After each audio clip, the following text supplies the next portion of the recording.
დავიწყოთ ბოლოდან მშვიდობიანი მანიფესტაციის დარბევა და პარლამენტის წევრის მოწყალოცემის შეკვეთა მე არ ამგონია მსუბუქი დანაშაულთა კატეგორიას განეკუთვნებოდეს. თუ ამას რომელიმე ექსპერტი ჭკუატყოფელი ამ ქვეყანაში ფიქრობს, მაშინ იმის ჭკუატყოფელობაში ეჩვევიტათ.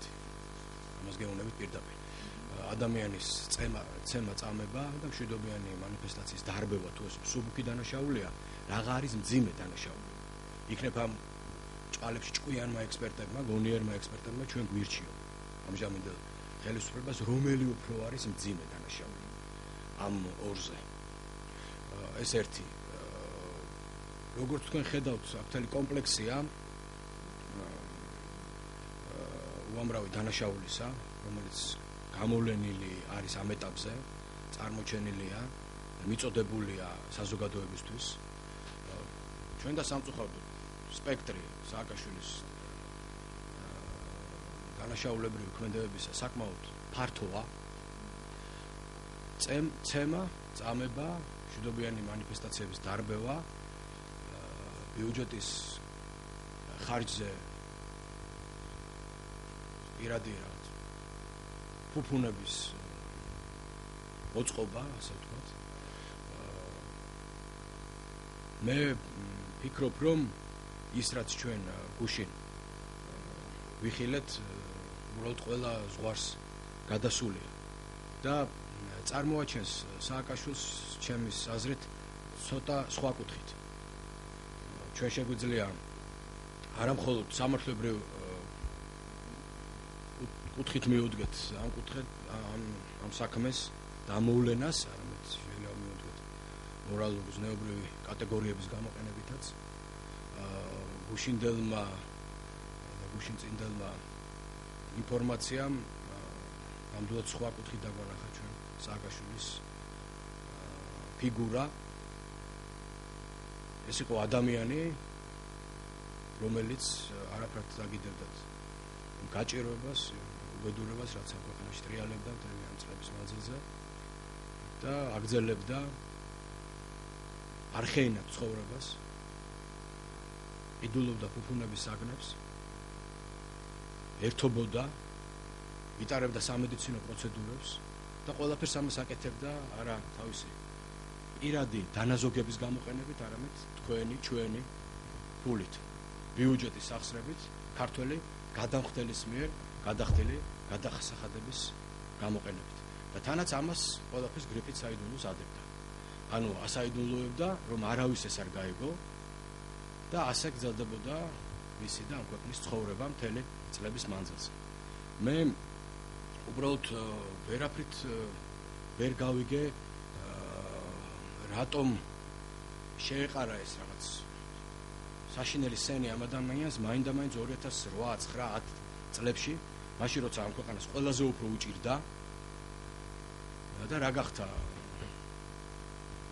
საბაბი იმისა, რომ ამ ადამიანს ეზრუნა მხოლოდ იმაზე, რომ ქონოდა იერსახე კარგი, ფიზიკური მომზადება საუკეთესო, სმოდა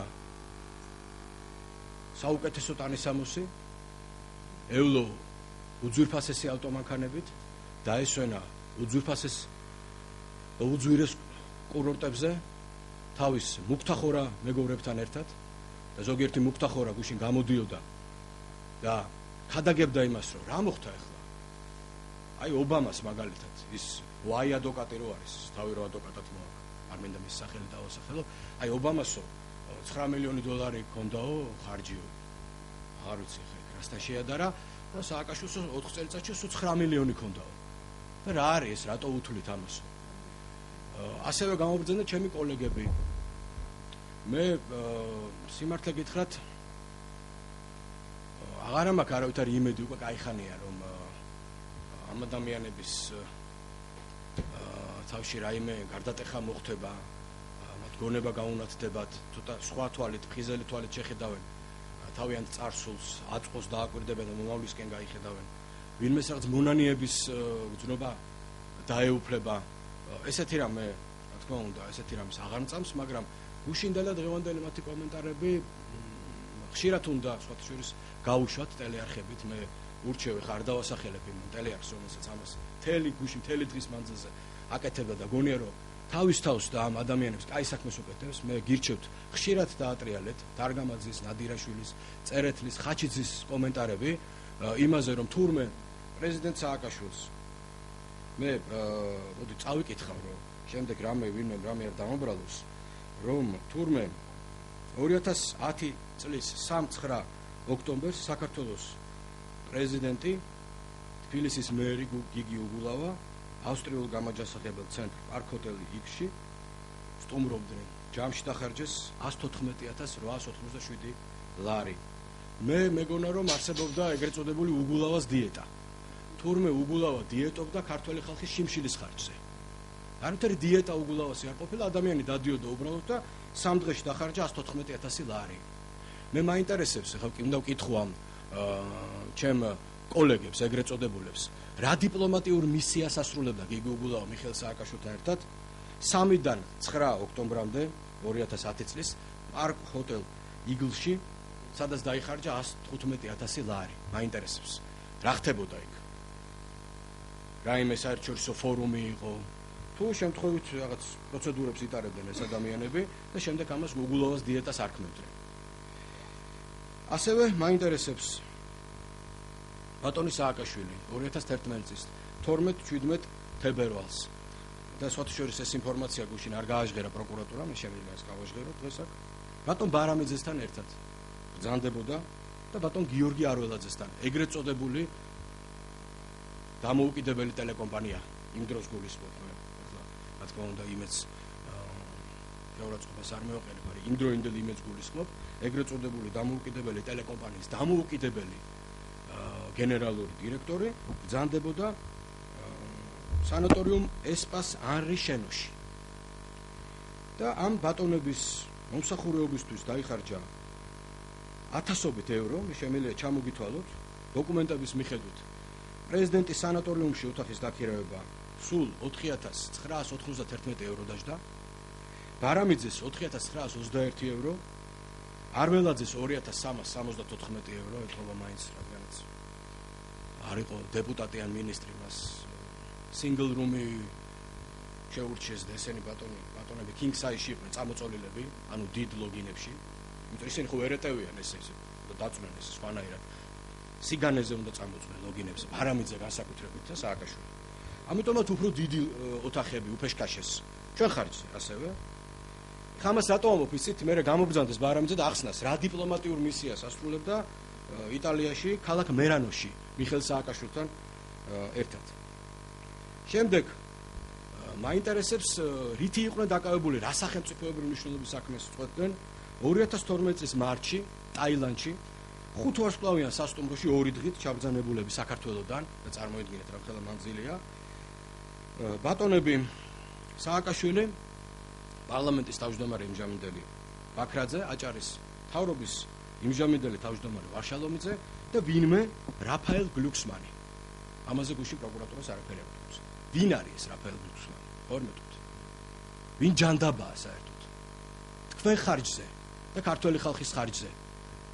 რა უდოდა ტაილანდში ვინმე ვიგინდარა რაფაელ გლუქსმანს. დანარჩენ ვიგინდარებთან ერთად. კითხულობ. გამეცით პასუხი, იქნებ ვინმე გამცეს პასუხი. რას აკეთებდა დავით ბაქრაძე? ეხლა რო ყელმოღერებით მე დემოკრატიაზე მესაუბრება. ის დავით ბაქრაძე, რომელმაც საქართველოს პარლამენტი ნაცარტოტად აქცია და ჩემის გამოთვლებით სულცირად 15-დან 20 მილიონ ლარამდე ზიანი მიაყენა საქართველოს პარლამენტს და მაინტერესებს საქართველოს მთავარი პროკურატურა ამ მიმართულებით რატო არაფერს არ აკეთებს? არ დანგრეულა საქართველოს პარლამენტი? არ გაძარცულა მისი ქონება? მაინტერესებს. რატო ყაბედობს ამდენს ბატონი ბაქრაძე, რომელიც 100,000 ლარს ხარჯავს ქართველი გადახდელების ფულით მიბრძანდება ხუკეთში, წამოკოტრიალდება იქ. ზის აბაზანებს მიიღებს და შემდეგ მე ყელის მოღერებით აქ ნოტაციებს მიკითხავს. მაინტერესებს რატო იყო აუცილებელი რომ ჩვენ ხარჯზე პრეზიდენტ სააკაშვილის ბოტოქსი გაეკეთებინა, იქნებ ვინმე მომიხსნას. პასუხი არ აქვს, მეც არ მაქვს პასუხი. რომელ დიპლომატიური მისიის დადებითად გადაწყვეტას შეეხიდებოდა საქართველოს პრეზიდენტის ლოყებში შეშხაპუნებული ბოტექსი. იქნებ ამიხსნას ბატონმა გიგი წერეთელმა. ან იქნებ გოგა ხაჩინძე ყბედმა ამიხსნას და სხვადასხვა კონკურენციას გიწევთ უკვე თქვენ. მალე საერთოდ მე მგონი ჩაგწევთ გვერდზე. ამ მიმართულებით დიდი ტალანტები აღმოჩნდა მას. მაინტერესებს სააკაშვილის ლოყებში ბოტოქსის შეშხაპუნება რა აუცილებლობას წარმოადგენდა? ერთი შეშხაპუნება განხორციელდა 2009 წლის 25 სექტემბერს ნიუ-იორკის კლინიკა Laser and Skin Center მეორე პრეზიდენტის კოსმეტიკური ბოტოქსის ხარჯები $5800, ასევე იმავე კლინიკაში Laser and Skin Center ერთი დაჯდა 5600, მეორე დაჯდა 5800. მე უნდა მეზრუნა? კი ბატონო. ასევე მაინტერესებს, რატომ უნდა დაესვენა პრეზიდენტის დედას ობულეთში ჩვენ ხარჯზე? ან რატომ უნდა ესწავლა მის შვილებს ჩვენ ხარჯზე ამერიკაში, საქართველოში და სხვაგან? ეს ყველაფერი მაინტერესებს და თუ ამიხსნის ვინმე რა გარღვევა მოხდა ამ მიმართულებით და რა მისიას ასრულებდა სააკაშვილი, როცა ამას აკეთებდა უცხოეთში მილიონერების დროს თავის ვიგინდარა მეგობრებთან ერთად და ხაზინის კურდებთან ერთად, მე მადლობელი დარჩებით. და გუშინ ასევე შედარებები იყო აბსოლუტურად გაუგებარი, მიუღებელი, ცინიკური, როგორც ამ ადამიანებს ეკადრებათ, რომ აი ბრიუსელში რო იყო სულ ახლა დელეგაციაო, აი მათაც ხარჯი ექნებოდათო. მე არ მგონია იქ რომელიმე მინისტრი ბოტოქსის გასაკეთებლად ყოფილიყოს ჩასული, ან პროცედურების, ან მასაჟების, ну ამ მასაჟებზე საერთოდ აღარ ვილაპარაკებ. ახლა ეს რაღაცა ლეგენდარული ქალბატონი, რომელმაც გუშინ თავის პრეისკურანტი გამოაქვეყნა. დაიგითხეთ ხო პრეისკურანტი. და ამბობს რომ ღამის 12 საათის შემდეგ თუ მასაჟი გნებავთ, €300 უნდა გადამიხადოთ საათშიო. და არ ვიცი ახლა ღამის საათებში იყო მასაჟი დაკავებული ძვირფასი ჩვენი აწყობილი პრეზიდენტი, თუ დილის საათებში იყო მასაჟი დაკავებული, ეს ვერ გეტყვით ამას. თანაც ეს ქალბატონი ისე შემოაპარეს საზღვარზე, რომ რეგისტრაცია არ გაუღია. ისე შემოიყვანეს, შემდეგ გაიყვანეს.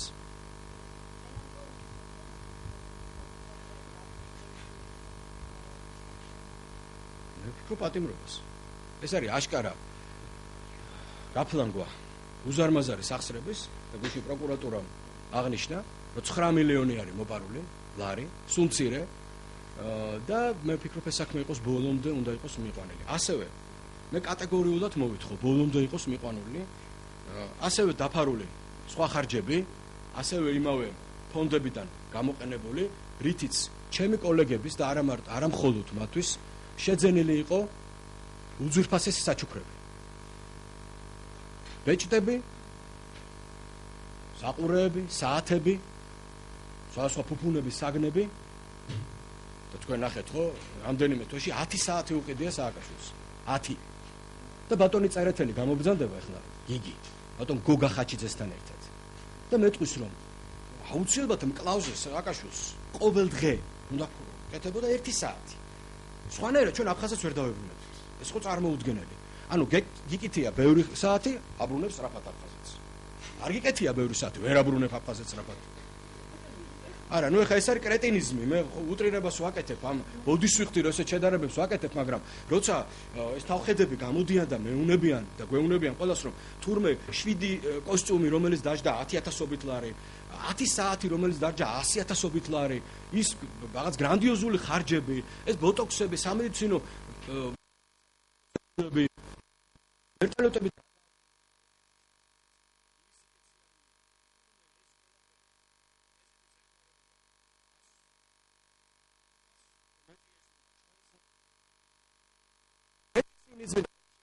ამენ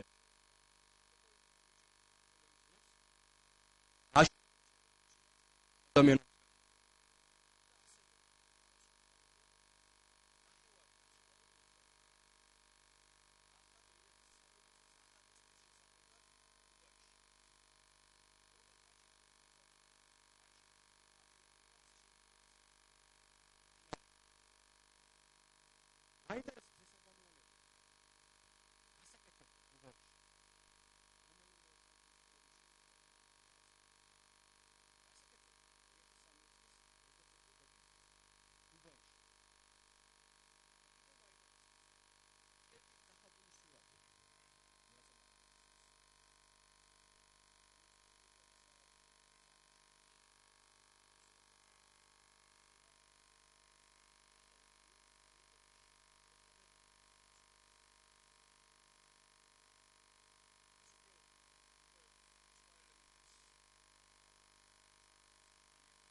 მე ვფიქრობ პროკურატურამ საქმე მიიყვანა ფაქტიურად ბოლომდე და ერთ-ერთმა უმთავრესმა მოწმემ ბრალდების მხარის ბატონმა მელნიკოვმა აღიარა ყველაფერი ის რაც ჩვენ მე მგონი ყველამ ერთად უკვე кайხანია ვიცოდეთ.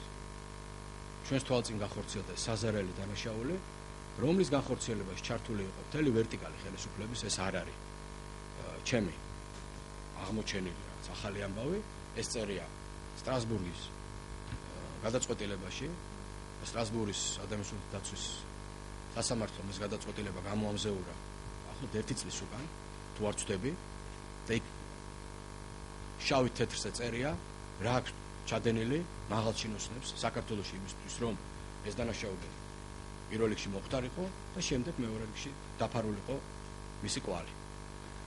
მე ვფიქრობ ის ჩვენება, რომელიც მიცა მოწმემ ღია სასამართლო პროცესზე, აუცილებლად დააკორექტირებს გარკვეულ მიმართულებას გამოძიების ცვლილობაში და სულმცირე ახალი დასკვნების გამოტანის საშუალებას მიცემს გამოძიებლებს და პროკურორებს. კიდევ რამდენიმე დეტალი არის დარჩენილი ამ საქმეში და საბოლოოდ მე ვფიქრობ წრეც შეიკრება ის, რომ მიხეილ სააკაშვილი უშუალოდ მონაწილეობდა ამ დანაშაულის დაფარვაში, შემდეგ მკვლელების საპატიმროში იმ პირობებით მოთავსებაში, როგორც ისინი ცხოვრობდნენ მთელი 2 წლის მანძილზე დაახლოებით, რაც მათ გაატარეს საპატიმროში, ამაში მე მგონი ეჭვი არავის არ ეპარება. პირად კონტროლზე ყავდა, როგორც ჩანს, მიხეილ სააკაშვილის ამ მკვლელების პატიმრობის საკითხები აყვანილი და იმ რაღაც პირობების შექმნაში ჩართულები იყვნენ ახალაია და სხვაები და სხვაები. გამოყავდათ ეს ადამიანები ციხიდან, შექონდათ მათთან საკვები, ფუნების საგნები, თვითონ დადიოდნენ. ამ დროს საქართველოს ციხეებში 25,000 პატიმარი იყო გაუსაძლეს მდგომარეობაში.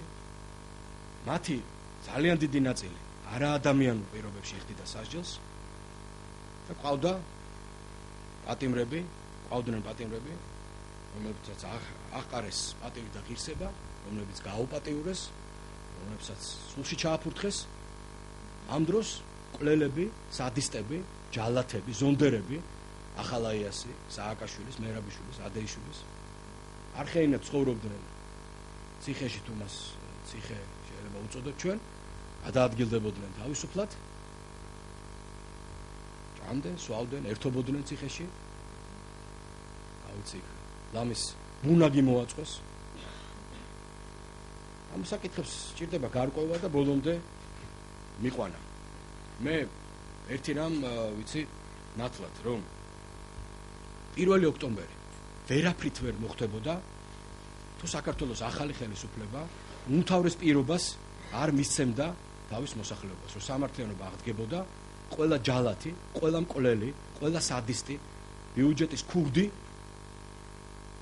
არ აგებდა პასუხს. წინააღმდეგ შემთხვევაში ჩვენ ამ არჩევნებში წარმატებას ვერ მივაღწევთ. ამას გეუბნებით პირდაპირ ყოველგვარი დაფარვის გარეშე. თუ ეს პირობა არის გაცემული, ეს პირობა უნდა შესრულდეს. ნიშნის მოგებით არ ვლაპარაკობ, კანონის წინაშე უნდა იყოს ყველა თანასწორი, ჩემით დაწყებული სააკაშვილი დამთავრებული. ჩავიდნენ დანაშაულს, მაგებინეთ პასუხი. ესეა. ესეთი უნდა იყოს მიდგომა. რაც არ უნდა ვიკიჟინონ ჩვენ უცხოეთიდან, ყველა საქმე უნდა იყოს მიყვანელი, უნდა იყოს აბსოლუტურად გამჭირვალე გამოძიების პროცესი, უნდა იყოს საჯარო სასამართლო პროცესები, ყველას უნდა ქონდეს ჩართულობის სრული განცდა, მედიიდან დაწყებული, დაცვის ხარით დამთავრებული, ლამის პირდაპირ ეთერში გადაიცემა ხოლმე სასამართლო პროცესები. მე მოგიწოდეთ, რომ ხშირად ესტუმრეთ სასამართლო დარბაზებს, გამოიტანეთ იქიდან რაც შეიძლება მეტი ინფორმაცია, ცუდად იქნება საქმეები მიტანილი სასამართლომდე. იყო ასეთი რამდენიმე და პროკურორებმა ეს საქმეები წააგეს. მე ამაში ტრაგედიას ვერ ვხედავ. თავის შეცდომებზე ადამიანმა უნდა ისწავლოს. მყარი მტკიცებულებები არის საჭირო. სასამართლო დღეს არ არის ის სასამართლო, რომელიც იყო. ის არის აბსოლუტურად განთავისუფლებული პოლიტიკური წნეხისგან მოსამართლეები აკეთებენ თავის საქმეს, პროკურორებმა გააკეთონ თავის საქმე. დამცველება დაიცვან თავიანთი დაცვის ობიექტები.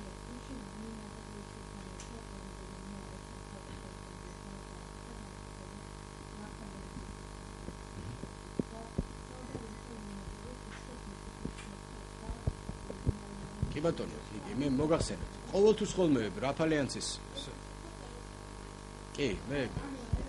კი ვაკვირდები ამ კომენტარებსაც. ყოველთვის თქვენ შეგიძლიათ კარგად დააკვირდეთ.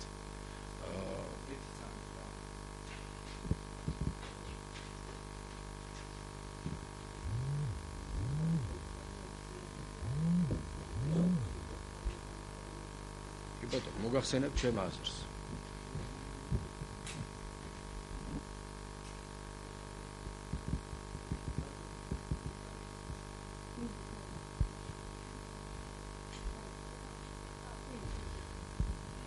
თქვენ გირჩევთ რომ დააკვირდეთ ერთ მნიშვნელოვან გარემოებას. როგორც კი საქართველოს მთავარი პროკურატურა გამოაცხადდეს ხოლმე მნიშვნელოვან მოვლენას ან ხაზგაუსვას იმას რომ გახსნილია რომელიმე უმძიმესი დანაშაული ჩადენილი წარსულში წინა ხელისუფლების დროს, ისეერად იმ დღესვე ხდება გადაფარვა ამ მოვლენის, ყოველ შემთხვევაში ცდელობა გადაფარვისა ყველა საშუალებით, სატელევიზიო საშუალებით მისმოთ და პირველი ბერკეტი ნაციონალური მოძრაობის ხელში არის, რა თქმა უნდა, რაფალიანცის საქმე, რომელიც ამოტივტივდება ხოლმე მაშინ, როცა ეს ნაციონალურ მოძრაობას აწყობს, როცა ან მათ პრეზიდენტს, ან მათ რომელიმე ლიდერს, ან ყოფილ მინისტრს ასე შემდეგ ბრალი შეერაცხება პროკურატურას მიერ, იმ წამსვე წინა პლანზე გამოდის რაფალიანცის საქმე. გუშინაც ესე მოხდა, ვინმე საჯაია გუშინ გამოგზავნდა რაღაცა ბოდვითი იდეები გავრცელა საზოგადოებაში, რომ თითქოს სადღაც ჩაკეტილები ქართული ოცნების ოფისში აცგარდაცვლილი კიცპარაშვილთან ერთად ქართული ოცნების წარმომადგენლები გეგმავდნენ ამ ბავშვის ლელობას. ამას რო იკადრებ ადამიანი და თენაც ქვია რომ ადვოკატი ხარ, ვეკილი, ეს შენ მორალურ სახეს კარგად წარმოაჩენს. მე რა თქმა უნდა დარწმუნებული ვარ. ეს იყო სულტო ცრუ ინფორმაცია, წარმოუდგენელი სიცრუე, სიყალბე, რომელიც გუშინ გავრცელა ზოგიერთმა მედია საშუალებამ. თუ გინდათ სანაძლეოს ჩამოვალ, როგორც კი ახალი ბრალდება გამოჩნდება სააკაშვილის ასხვების მიმართ, იმ წავსვე გამოვა საჯაია ან სხვა რომელიმე ადამიანი, ეგრეთ წოდებული ადვოკატი და ისევ რაფალიანცის საქმეზე დაიწყებს საუბარს. ეს რაც შეეხება გუშინდელ ფაქტზე, ჩემ გამოხმაურება ზოგადად, რა თქმა უნდა, ფაქტი არის უმძიმესი, აქ ჭირდება გამოძიება ბოლომდე. მე ვისარგებლებ შემთხვევით და მოვუწოდებ საქართველოს შინაგან საქმეთა სამინისტროს და მთავარ პროკურატურას, რომ უსწრაფესად დაუსვას წერტილი ამ გამოძიებას და შესაბამისად დასრულდება ეს გაუთავებელი ინსინუაციები, ბინძური ჭორები, თანაც საქმე შეეხება ჩვილის გარდაცვალებას, რაც ერთიორად ამძიმებს ამ საქმეს და მის გარშემო შექმნილ ვითარებას. მე მინდა წუხარება გამოვხატო, რა თქმა უნდა, რომ პოლიტიკური ძალა, კონკრეტულად ნაციონალური მოძრაობა, ამ საქმეს ყოველთვის პოლიტიკური ბიზნესთვის იყენებს, რაც უმძიმეს ტრამვას აყენებს გარდაცვლილი ბავშვის ოჯახს და მე შევდივარ მათ მდგომარეობაში. ყოველდღიურად ამის მოსმენა არის უბრალოდ წარმოუდგენელი ტანჯვა ამ ოჯახისთვის, ამ ბავშვის მშობლებისთვის. მაგრამ ასიზემ, ესეთი მოწინააღმდეგე ყავს, რომელიც არაფერს არ დაგიდებთ, ყველა საშუალებას პოლიტიკურს იყენებს თუ არაპოლიტიკურს თუ უზნეავს.